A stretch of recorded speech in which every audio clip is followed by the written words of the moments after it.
Mga kasama, ito oh, gagawa ako ng palasa, tawag dito sa Bisaya. Pako, labong, saluyot. Ito, hindi talaga ito maghiwalay.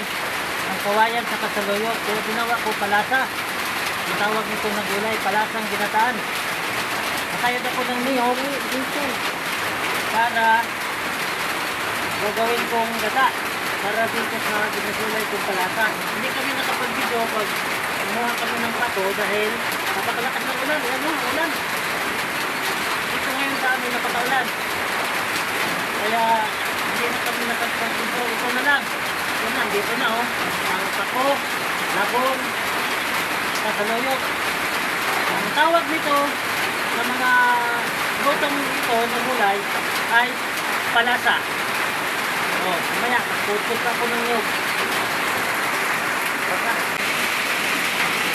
nagluto ka ng mga ganito, wala kang ginagastos kung hindi yung panim pa lang, magit pa lang, sibuyas.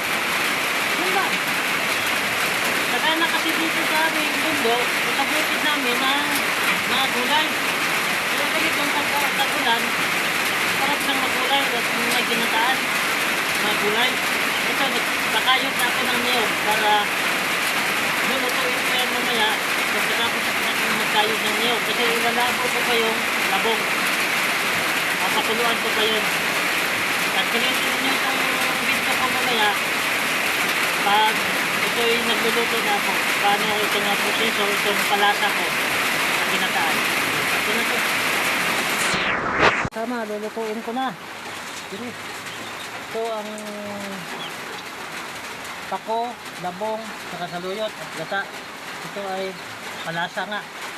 Iuna ko itong labong dito paglagay. So, lagay nyo sa kalbiro. Yan. Tapos na itong pinakuluan, itong labong na ito. Tapos itapon ninyo ang sabaw para masarap. Tapos kita din eh. Ito ang gata. Ilalagay mo dito. Pinakasabaw. Yan. Tapos lagyan ng siling lara. Yan. Nakaluyang dilaw. Yan pinalagay ko. Okay lang na gamit. Yan. Yan na ito. Yan. Yan na oh.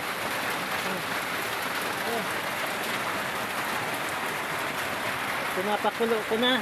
Pakuluin ko muna ito para maluto siya sa labong ay sa gata itong labong.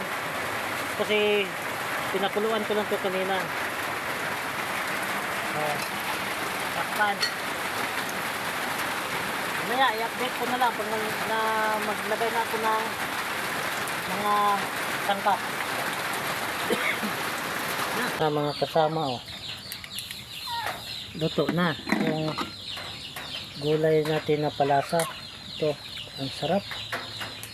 Oh. Tikman natin. Wow. Sarap.